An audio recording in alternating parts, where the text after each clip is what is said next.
ध्यान देंगे सभी लोग।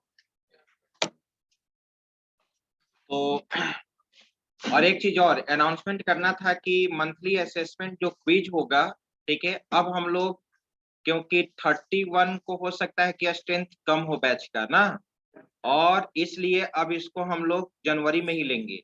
ठीक है, अभी मैंने बैच बीसीए के यू 5th में ले लिया और बैच में चल रहा है एमआरक्यू, लेकिन अब आप लोग का जो ऑपरेटिंग सिस्टम का एमआरक्यू होगा मंथली असेसमेंट क्विज, ठीक है, वो होगा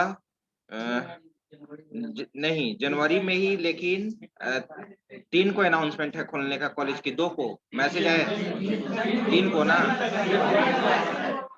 यानी यानी जनवरी फर्स्ट वीक में रख देते हैं ना, जनवरी फर्स्ट वीक में।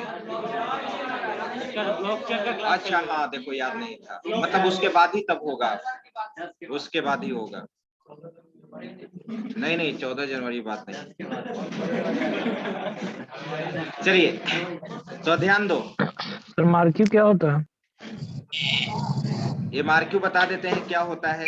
ठीक है, monthly assessment revision and quiz है ये, ठीक है, माइक ऑफ रखो। हाँ, इसमें ध्यान दीजिए, इसमें जो भी क्वेश्चंस कुलदीप सिंह,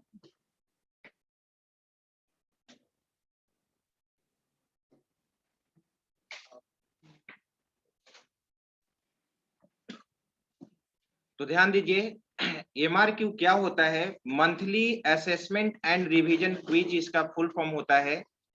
हर मंथ में, ठीक है, एक आपका एमआरक्यू होगा जिसमें क्वेश्चंस जो भी पूछे जाते हैं, ठीक है, वो स्लाइड फॉर्मेट में रहेगा, पीपीटी फॉर्मेट में रहेगा, ठीक है, आपके प्रोजेक्टर पे क्वेश्चन आएगा, ठीक है, और जैसे मैं यहाँ पर दिखाता हूं, एक चीज इसमें यहाँ पे बना हुआ है, हाँ देखिए,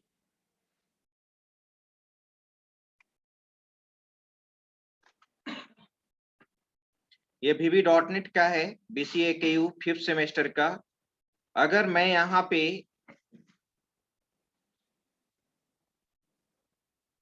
ठीक है, देखिए क्या, इस तरह से आपका भी बैनर होगा आपके बैच का, और यहाँ पे रोल नंबर वाइज क्वेश्चंस किए जाएंगे। सबसे पहले मान लो कि फर्स्ट रोल नंबर से हम स्टार्ट करेंगे, ठीक है, आपको बताना होगा, ये क्वेश्चन इस तरह से स्लाइड पे रहेगा, ठीक है, जैसे VB.NET was developed by dash dash corporation, इस तरह से, और कोई ऑप्शन नहीं होगा इसमें। अगर आप आंसर बता देते हैं तो हर क्वेश्चन का वेटेज जो है 1 मार्क्स का है, ठीक है, अगर आप आंसर देते हो तो 1 मार्क्स आपको मिलेगा, राइट, अगर आप आंसर नहीं देते हैं तो 0 मार्क्स, ठीक है, अगर आपने आंसर नहीं दिया या गलत दे दिया या नहीं दिया तो ये क्वेश्चन बोनस अंक के लिए ट्रांसफर होगा, ठीक है, बोनस अंक के लिए नहीं। उस टेबल पे बैठे हुए स्टूडेंट, जिस टेबल पे क्वेश्चन पूछा गया है, फर्स्ट टेबल पे पूछा गया है, इस टेबल पे जितने भी स्टूडेंट्स रहेंगे, ठीक है, सबसे पहले बोनस उनके लिए होगा। अगर उस टेबल पे बैठे हुए बच्चे, ठीक है, स्टूडेंट्स, अगर वो जवाब नहीं दे पाते हैं तो ये क्वेश्चन सभी के लिए ट्रांसफर होगा बोनस अंक के लिए। जिनका हैंड रेज पहले होगा उनको पहले मौका दिया जाएगा। आ रही बात समझ में? ठीक है, अगर लेकिन ध्यान रखना है कि बोनस पॉइंट का जो क्वेश्चन का जो आप आंसर देंगे कंफर्म होकर ही देंगे, नहीं तो उसका निगेटिव मार्किंग है। अगर आप सही जवाब दे देते हो तो +1 आपके मार्क्स में ऐड हो जाएगा, अगर गलत जवाब देते हैं तो -1, ठीक है, बोनस अंक के लिए केवल। फिर आप दूसरा क्वेश्चन मान लो कि ये जवाब दे दिया तो फिर हम दूसरे उसी बेंच से दूसरे स्टूडेंट्स को, ठीक है, मान ली कि मैंने पूछ दिया what is the full form of CTS, आपका OS का क्वेश्चन रहेगा जो पढ़ाया गया है। अगर आप जवाब दे देते हैं सही है, नहीं तो उस बेंच पे पहले ट्रांसफर होगा बोनस के लिए। अगर उस बेंच पे बैठे हुए बच्चे अगर जवाब नहीं देते हैं तो ओवरऑल सभी के लिए। दूसरा चीज, ये ऑनलाइन मोड में नहीं है, ऑफलाइन मोड में ही है, ठीक है, ऑनलाइन स्टूडेंट ज्वाइन कर सकते हैं लेकिन वो म्यूटेड रहेंगे, ठीक है, उनका एमआरक्यू नहीं होगा, बस केवल उनका अटेंडेंस काउंट होगा, जो मार्किंग उन्हीं का होगा जो ऑफलाइन में बच्चे रहेंगे। क्लियर है? चलिए,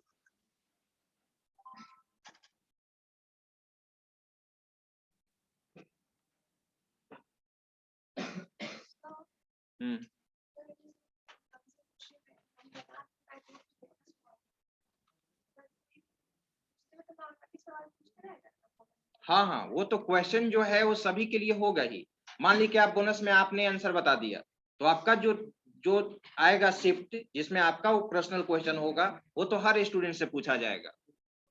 ठीक है। अगर आप बोनस पॉइंट में भी, आप बोनस पॉइंट भी आपने ले लिया है और यहाँ पे अपना आंसर भी सही बता दिया है, यानी 2 मार्क्स हो गया, तो MRQ 10 मार्क्स का होता है, 10 में आपको 10 दिया जाएगा, 10 में 10 आपको मिलेगा। आपने बोनस भी लिया है और आपका जो क्वेश्चन था पर्सनल वो भी आपने बता दिया। अगर 1 आता है, ध्यान देंगे, या बोनस में 1 आएगा या फिर आपका क्वेश्चन जो था उसमें अगर आपका 1 आता है तो मार्क्स आपका 8 होगा, 8। ठीक है। अगर 0 आता है और आपने अटेंड किया है MRQ, ठीक है, तो उसमें आप आंसर बताएं या दोनों गलत हो गया, बोनस पॉइंट या निगेटिव कुछ भी, आपने अटेंड किया है MRQ, तो उसमें आपका मार्क्स 5 होगा। क्लियर है? ठीक है। और जो स्टूडेंट पार्टिसिपेट नहीं किया है उसका MRQ 0 जाएगा मार्क्स। हाँ ठीक है। अब उस पे आपका किस्मत भी साथ देगा। अब किसको हम हैंड रेज, जो पहले हैंड रेज करेगा, ऐसा भी होता है कि किसी स्टूडेंट के साथ ऐसा होगा कि रिपीटेशन होगा। ऐसा नहीं कि हर बार कोई स्टूडेंट बार बार हैंड रेज वही कर दे उसी को हम मौका देंगे, ऐसा नहीं होगा, वो टीचर पे डिपेंड करेगा ना। चलिए चलिए अब आगे बढ़ते हैं हम लोग। चलिए हम लोग प्रीवियस क्लास में, लास्ट क्लास में हम लोग देखे थे, रिवीजन क्लास में FCFS, first come first serve. आगे बढ़े। बैच 2 स्टूडेंट्स, किन्हीं को कोई दिक्कत है FCFS में?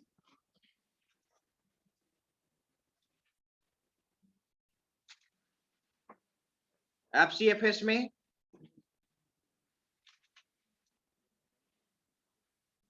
एक मिनट, अब यहाँ पर एक चीज और हम करा देते हैं प्रैक्टिस के रूप में, जिसको हम लोग कहते हैं knowledge sharing. Knowledge sharing platform क्या होता है कि एक कोई भी स्टूडेंट, वो होगा भी आगे, ठीक है, मेरा तो ऐसे प्रोग्रामिंग पेपर्स नहीं है, नहीं तो हम प्रोग्रामिंग पढ़ाएंगे तो बोर्ड पे ही आपको यहाँ पर आके प्रोग्राम को ड्राई रन करना होगा और समझाना होगा, लेकिन फिर भी OS में हर चैप्टर में न्यूमेरिकल्स प्रॉब्लम है। ठीक है, आपको यहाँ आकर सोल्व करना होगा और बच्चे को समझाना होगा। ठीक है, तो इसको कहते हैं नॉलेज शेयरिंग। आपस में स्टूडेंट ही, आप एक दूसरे स्टूडेंट्स को क्या कर रहे हैं, समझा रहे हैं। ठीक है, इसको कहते हैं नॉलेज शेयरिंग। तो आइए सबसे पहले वो चीज हम स्टार्ट कर ही देते हैं। सबसे पहले हम बैच 2, सबसे पहले तो एक बार बना लेंगे। ठीक है, नॉलेज शेयरिंग के लिए उन्हीं को चांस मिलेगा जो सबसे पहले हम मुझे बनाकर दिखाएंगे यहाँ पे, और जिसका आंसर सही होगा। ठीक है, चलिए मैं सबसे पहले FCFS दे रहा हूं, और एक चीज और ध्यान दीजिए, अब मुझे तो चाहिए ही 100% आउटकम, लेकिन अब ऐसा लगेगा कि आप नहीं बता रहे हो तो फिर से अब हम क्लास में नहीं बता पाएंगे। आप इसके लिए देखिए वीडियो भी अपलोडेड हो रहा है। ठीक है, सब कुछ आपके मेहनत पे डिपेंड करेगा। कुछ ऐसे भी स्टूडेंट्स हैं जिनको पढ़ने से कुछ मतलब नहीं है, तो उनके प्रति हम कोशिश करके भी क्या करेंगे। ठीक है, ऐसे हर बैच में स्टूडेंट्स हैं, उनका मैं अभी वैसे नाम भी नहीं जान रहा हूं, लेकिन एक सेमेस्टर कंप्लीट होते होते पता चल जाएगा कि कौन ध्यान दे रहे हैं कौन नहीं ध्यान दे रहे हैं। तो जो पढ़ाई पे ध्यान देंगे उन्हीं पे टीचर का भी फोकस होगा। जिनको लगता है कि नहीं, कुछ कुछ मतलब ही नहीं है, पढ़ाई से कोई नाता ही नहीं है, तो हमसे भी कोई नाता नहीं है। चलिए क्वेश्चन लिखा जाए।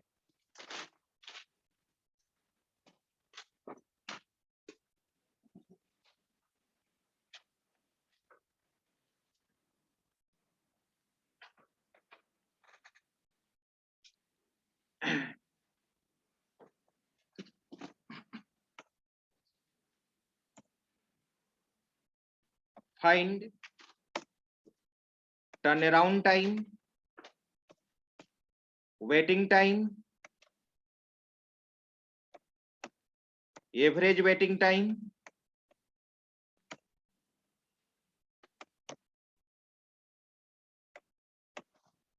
एवरेज टर्न अराउंड टाइम, यहाँ पे एंड में कर देता हूं,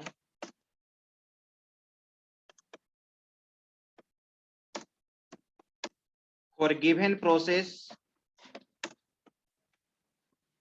for given process using FCFS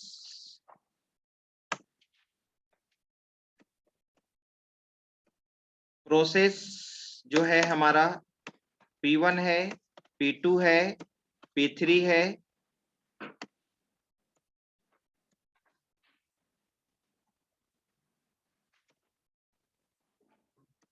P4 है, P5।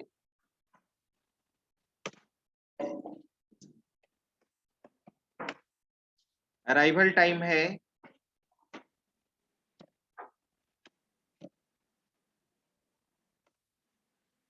4 3 1 0 2। इसके बाद है, ठीक है, बस टाइम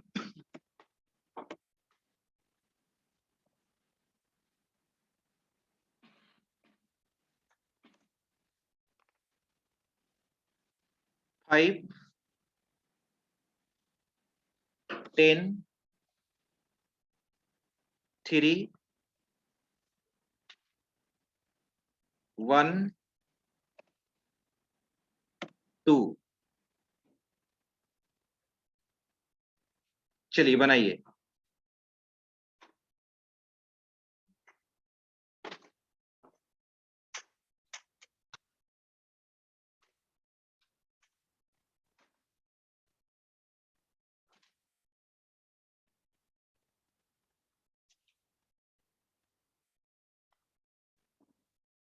यही क्वेश्चन है, एफसीएफएस के थ्रू बनाना है आपको। टर्न अराउंड टाइम निकालना है, वेटिंग टाइम निकालना है, average waiting time and average turn around time. ठीक है, प्रोसेस है, 5 प्रोसेस है, अराइवल टाइम दिया गया है, बस टाइम दिया गया है।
कॉपी दिखाओ इधर।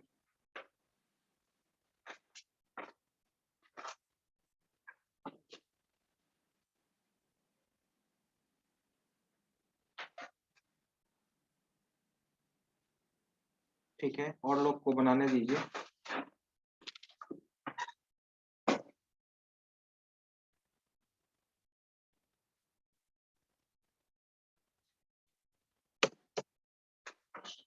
क्या नाम है तुम्हारा?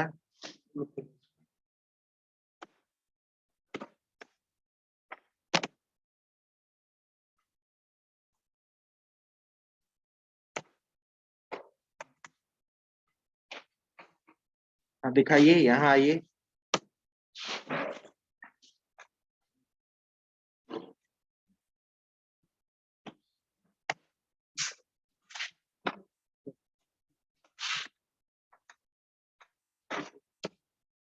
तो तुम्हारा क्या था जी टर्न अराउंड टाइम?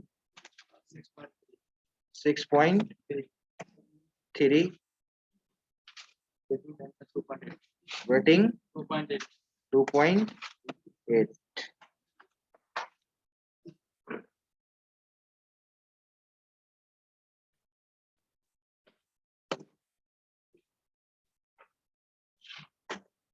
एवरेज तुम्हारा क्या नाम है? अंशु। 38/5 आएगा। अंशु कुमार, आपका टर्न अराउंड टाइम 7.6 और आपका 3.4। और कोई तीसरा स्टूडेंट? सर अपडेट करना नहीं, नो अपडेट, बात नहीं कीजिए, आप लोग खुद से बनाइए। कहाँ लिखे हो जी? सर 7.6 आया। नाम बोलो पहले। छोटू।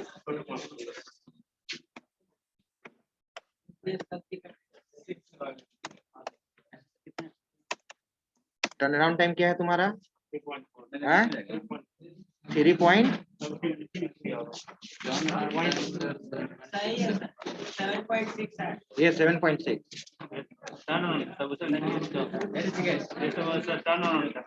और ये नीचे वाला है 3.4 हो गया भाई। 3.4 था नीचे 3 चलिए ठीक है, दिखाओ, इतना ही आया ना? हाँ, वेरी गुड। मिथिलेश कुमार, तुम्हारा दोनों कैसे, इतना क्यों, इतना जल्दबाजी क्यों किया कि आपका दोनों रिजल्ट गलत हो गया? सर मेरा नहीं लिखा। कितना, यही है ना? 7.6 3.4। हाँ, सही है। आंसर आपका यहाँ पे 7.6। ये वाला आंसर सही है। यस सर सही है। चलिए, ऑनलाइन स्टूडेंट, आपका भी आया है 7.6 और 3.4, राइट?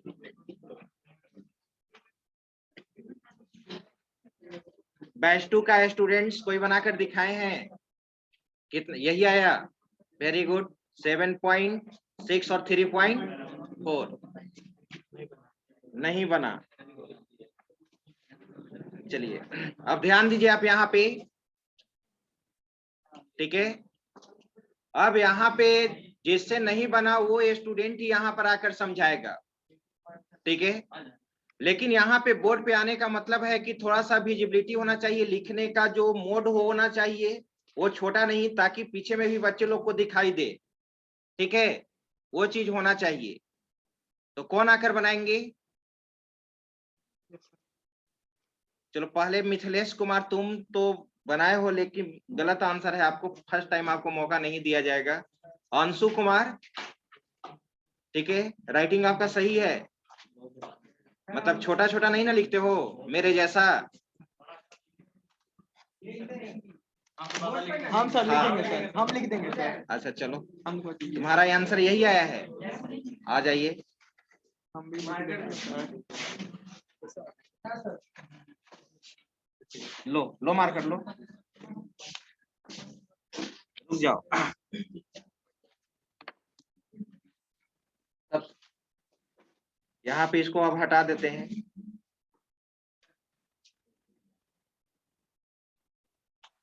इस चीज को हटा देते हैं।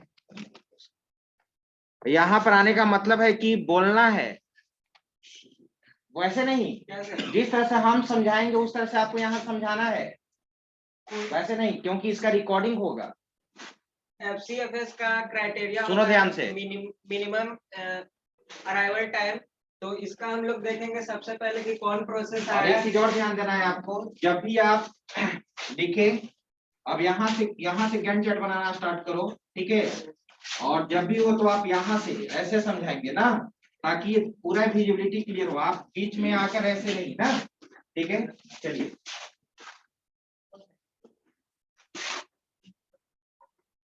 ध्यान दीजिए आप लोग, 1 मिनट रुको।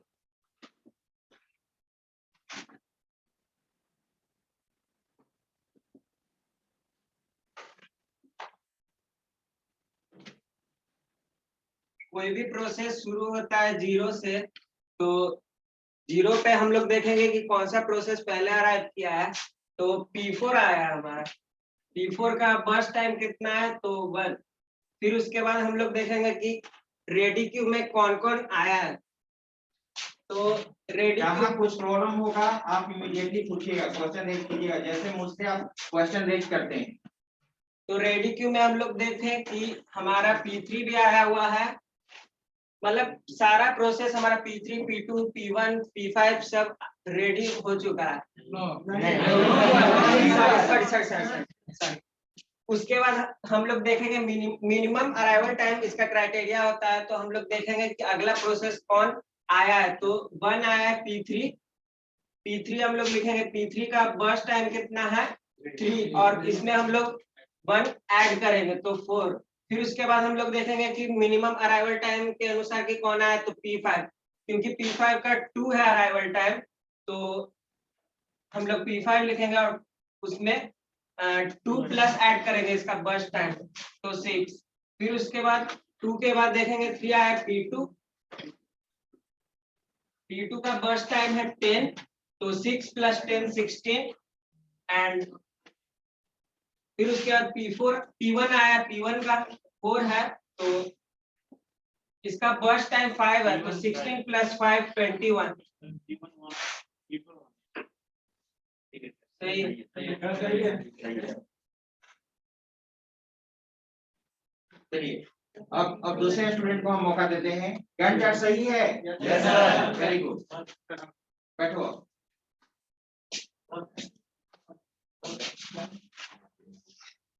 कुछ कंफ्यूजन है? अच्छा, इसके बाद अभी तुरंत सभी को मौका मिलेगा। चलो फर्स्ट आप क्वेश्चन रेज कीजिएगा, जहाँ कुछ प्रॉब्लम होगा ठीक है पूछिएगा। तो जैसा शिवम बताया उसके आगे, तो सबसे पहले उसके बाद हम एक चार्ट बना लेंगे जिसमें सब कुछ arrival time, first time, arrival time दिखा भी सकते हैं, नहीं भी दिखा सकते हैं, कोई जरूरत नहीं है।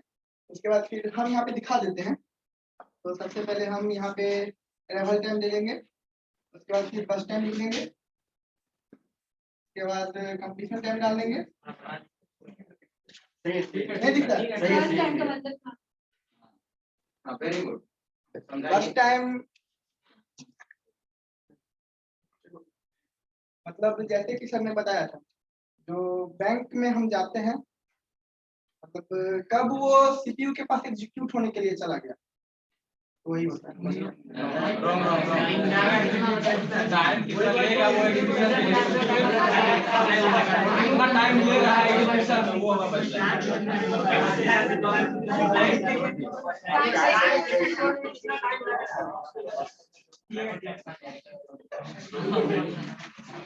उसके बाद यहाँ पे टाइम, उसके बाद वेटिंग टाइम। तो यहाँ पे प्रोसेस 5 है, तो हम यहाँ पे प्रोसेस दिखा देंगे।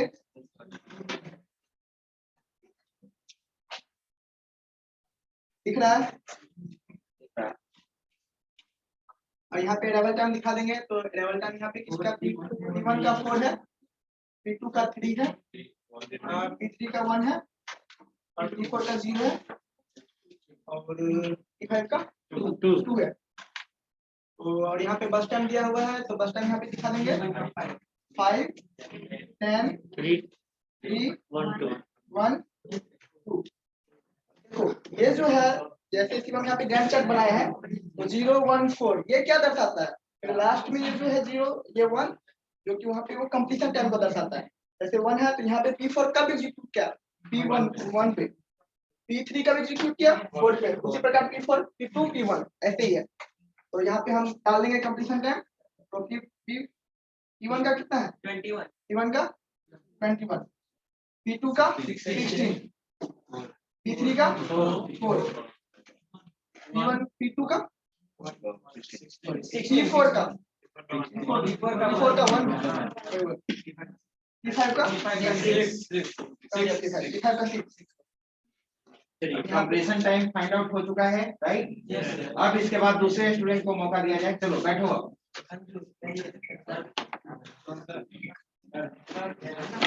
गर्ल्स में कोई जाएंगे? नहीं।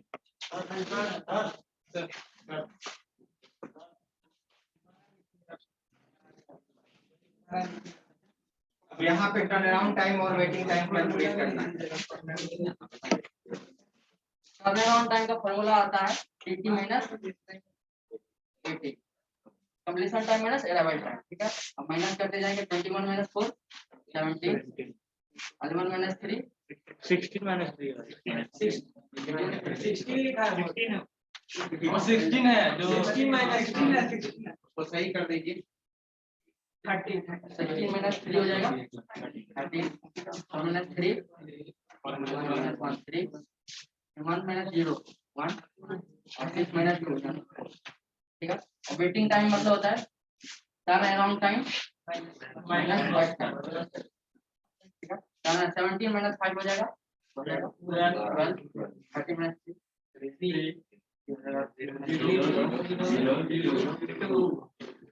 क्वेश्चन क्वेश्चन पूछो।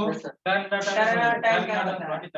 टर्न अराउंड टाइम मतलब होता है कि जब कोई प्रोसेस एग्जीक्यूट होने के लिए गया है, ठीक है, और इसको कंप्लीशन मतलब इसको जो कंप्लीट होने में जो टाइम लगा प्रोसेस को व्हाट फॉर्मूला से नहीं गैंट चार्ट का ठीक है। P1 का ठीक है लेके चलते हैं। P1 का 21 है ना, ठीक। तो P1 जो है इसको टाइम लगा 16 और 6 22 हो जाएगा और फिर 4 26 और फिर 1 27, ठीक है। और 27 हुआ ना, फिर इसको हमको एक फिगर बना के समझा दीजिए। फिगर बना कोई फिगर बना ज्ञान चार्ट के थ्रू में फिगर बना के फिगर बना अच्छा चलो 27 तुम निकाला था, उसके आगे और बताओ क्या करने जा रहा है। 27 है और फिर इसको 21 माइनस 4 कर देंगे राजा चलेगा 70, फिर दूसरा एक प्रोसेस को लेकर समझा दीजिए। ठीक है। तो P2 को लेकर चलते हैं। इसका कितना है कंप्लीशन टाइम 16 है, ठीक है। इसको यहाँ पे इसका कंप्लीशन टाइम हुआ है, ठीक। 6 + 4 10 + 1 11 हुआ। अब इसको 11 माइनस 3 4 कर देंगे तो 0 कितना हो जाएगा 11 हो जाएगा। इसका 11 है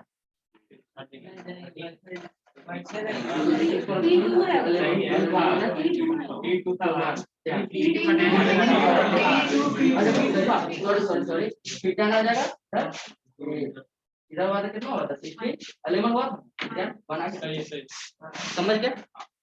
इसके आगे आप बैठ जाइए, अब दूसरे स्टूडेंट को मौका देते हैं। चलो जी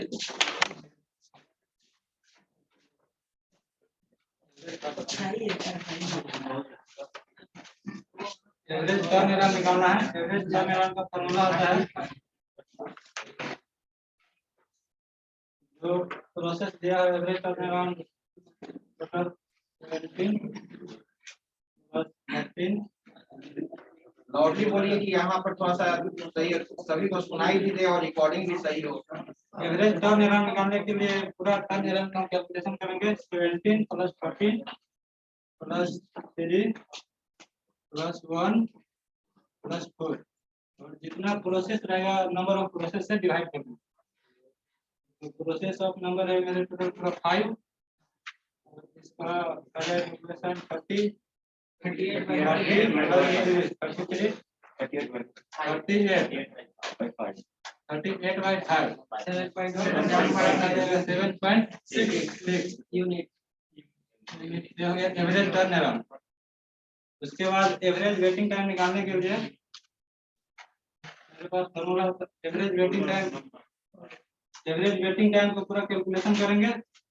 एवरेज वेटिंग टाइम है 12 + 3 + 0 + 0 + 2 और नंबर ऑफ प्रोसेस से इसमें डिवाइड कर देंगे। तो नंबर ऑफ प्रोसेस है टोटल 5 तो टोटल 5 है। इसके बाद 12 + 3 15 15 × 2 70 17 by 5 इसके आ जाएगा 3.4 यूनिट हो गया आपका एवरेज वेटिंग टाइम। सही है हो गया।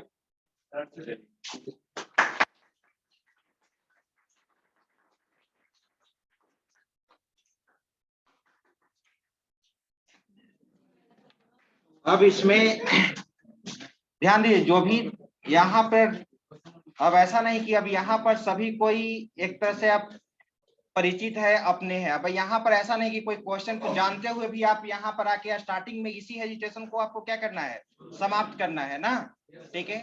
जानते हुए भी हम ऐसा नहीं कि गलत कर दे, ठीक है, एक बार करेंगे, 2 बार, लेकिन इस यहाँ पर आने के बाद आपका हेजिटेशन बिल्कुल क्या हो जाएगा, समाप्त हो जाएगा, ठीक है। और यहाँ पर आकर आपको प्रेजेंट करना मैंडेटरी है, ठीक है। आप कॉपी पे बना ले रहे हैं, लेकिन यहाँ पर आकर बनाने का बात ही कुछ और है। अरे बात समझ में। और आप क्वेश्चन कोशिश करना चाहिए कि जितना हो सके आप रेज कीजिए, ठीक है। इस बार नेक्स्ट क्वेश्चन देते हैं, बैच 2 के बच्चे रहेंगे, बैच 2 के भी बच्चे बनाए हैं, जैसे क्या नाम है आपका, ऋषभ। और कौन बनाए थे इस क्वेश्चन को, ठीक है, क्या नाम है तुम्हारा, संजीव, वेरी गुड। मैं इस क्वेश्चन में चेंजिंग कर रहा हूं, ठीक है। वो बिल्कुल सही हो जाएगा, अभी तो आप स्टार्ट ही किए हैं, लेकिन आप बस फोकस कीजिए पढ़ाई पे, आपका बिल्कुल कॉन्सेप्ट क्लियर हो जाएगा।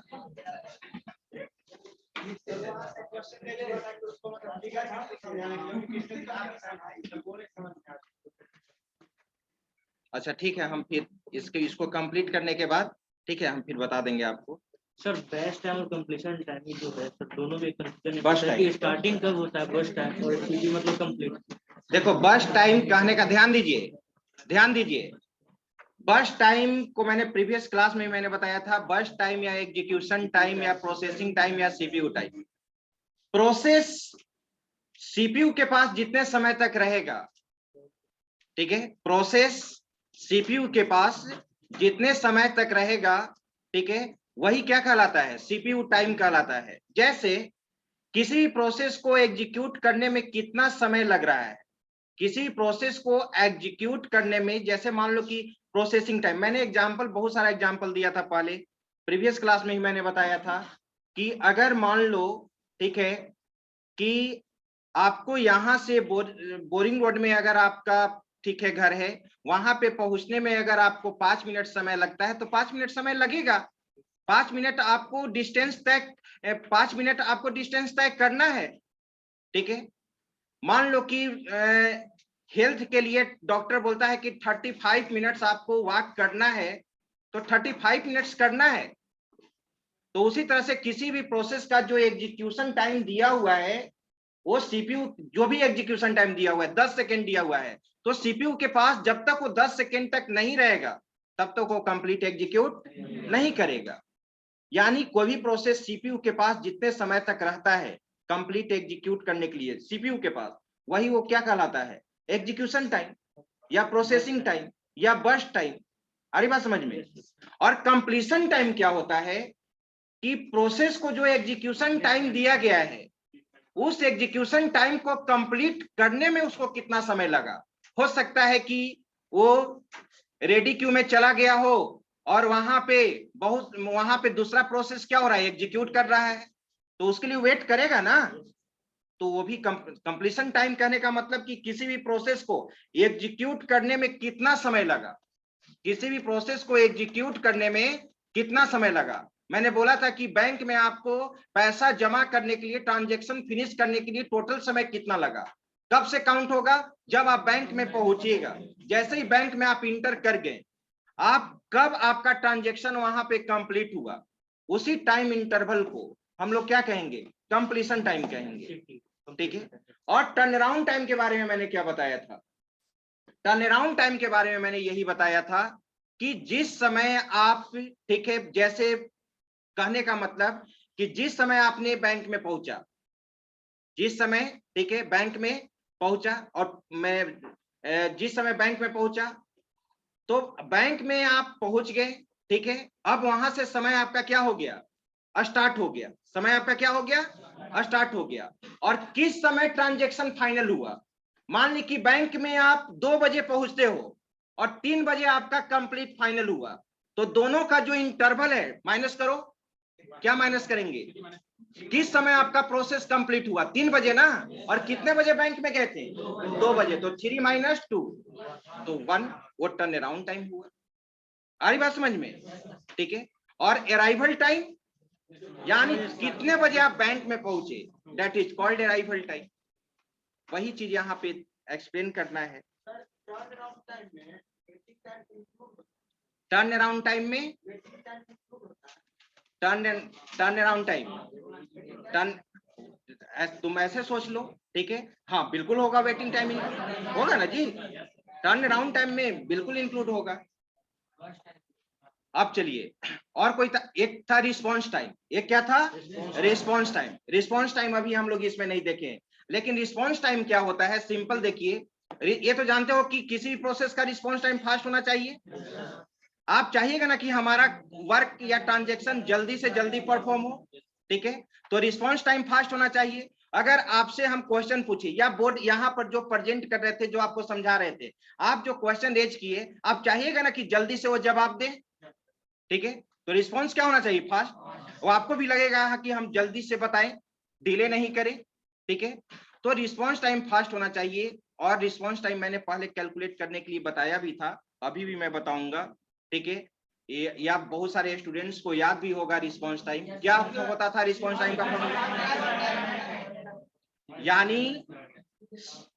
यानी कोई भी प्रोसेस को एग्जीक्यूट करने के लिए सीपीयू के पास जितने समय भेजा गया, जिस समय भेजा गया, आप बैंक में लाइन में लगे हो, तो रिस्पॉन्स आपको कब मिलेगा आपके टास्क को करने के लिए, जैसे ही आप काउंटर पे पहुंच जाओगे, जैसे ही आप काउंटर पे पहुंच जाएंगे, ठीक है, अब आप वहां पे फर्स्ट कस्टमर होंगे, जैसे ही काउंटर पे आप पहुंच गए, यानी आप ही का ना टास्क होगा, तो वहां पे जिस समय आपका टास्क एग्जीक्यूट करना स्टार्ट हुआ, that is called response time, उसी को रिस्पॉन्स टाइम कहते हैं। यानी first CPU time. First CPU time कहने का मतलब क्या कि फर्स्ट किस समय आपको सीपीयू चांस दिया, फर्स्ट टाइम आप सीपीयू के पास कब एलोकेट हुए, that is called response time. Turn around में से सर अगर वेटिंग टाइम को अगर माइनस कर दें तो रिस्पॉन्स निकल जाएगा। First CPU time minus arrival time, ठीक है। अब तो पॉसिबल नहीं है एक क्वेश्चन, लेकिन आप बनाकर दिखा दीजिए 5 मिनट में, उसके बाद फिर हम, आप जितना प्रैक्टिस कीजिए, देखिए इसमें मेहनत आपको करना होगा। आप देखिए कल का वीडियो मैंने भी ओएस का डाल दिया था, रिवीजन करके, रिवीजन एफसीएफएस, पहले का भी एफसीएफएस का वीडियो है, आप उसको देखिए, बैच 2 के खास करके स्टूडेंट देखिए, ठीक है। ऐसा नहीं कि ये बहुत कुछ है, अगर आप जान जाएंगे कि हम एफसीएफएस का हर प्रॉब्लम बना देंगे, तो आप इजी वे में आप बना सकते हैं। 4-5 स्टूडेंट तो बना भी दिए, इन लोग को भी 4-5 बार हम यहाँ पे प्रैक्टिस कराए हैं, ठीक है, लेकिन आपको मेहनत करना होगा। चलिए नेक्स्ट क्वेश्चन हम यहाँ पर दे रहे हैं, 5 प्रोसेस है हमारे पास।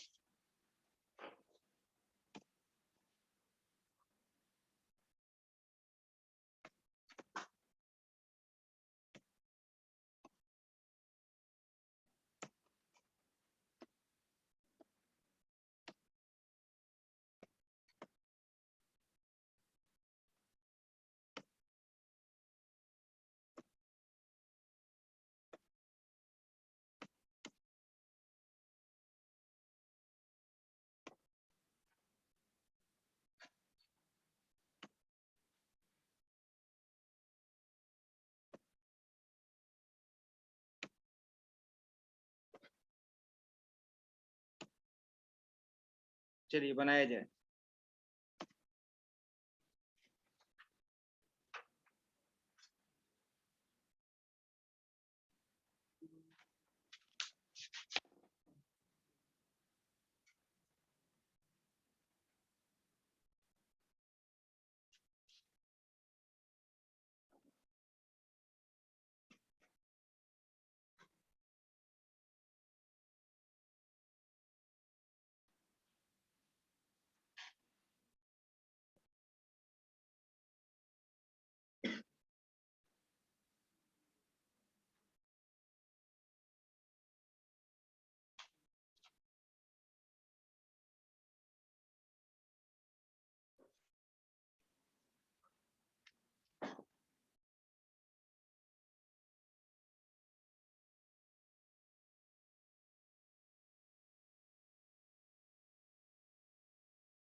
बन गया।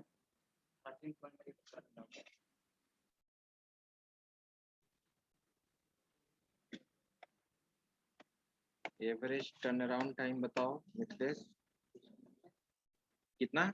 13.8। Average waiting time 8.8।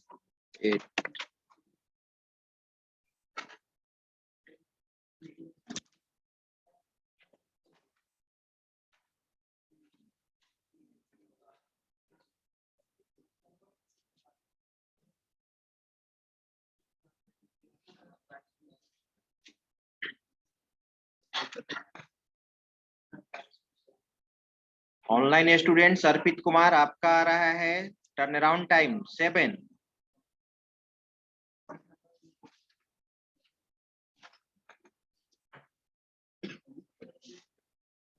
और बताइए offline students. 8। Average turn around time 8। Average waiting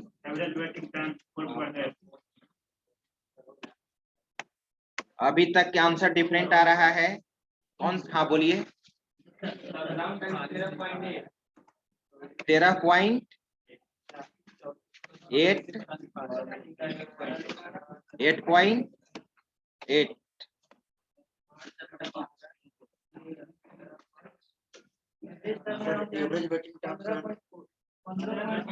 average turn around time 15.4 sir.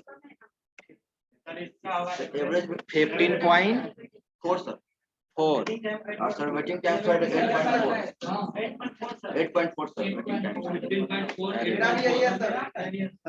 Waiting time 8.4 और आप खुद सुधार करके देखो कौन सा है आंसर। यहाँ बहुत सारा लिख रहे हैं, कौन सा सही है?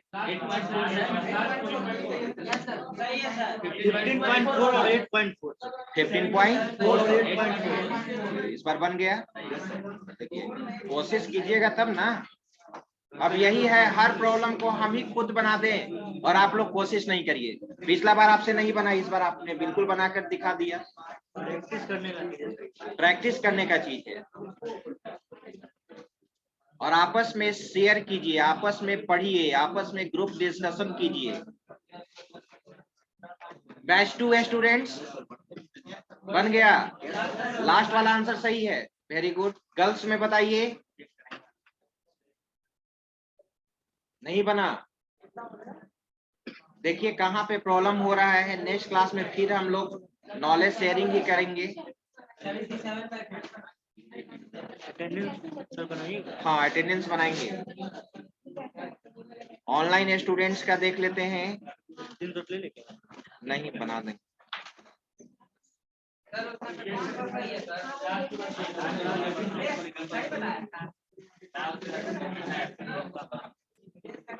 सर की क्लास में जितना लोग ने सर हैंड राइज कर दिया कि किसी का बने नहीं, कचरा कर दिया इसमें। तो स्क्रीनशॉट लेके साइड शेयर कर दिया।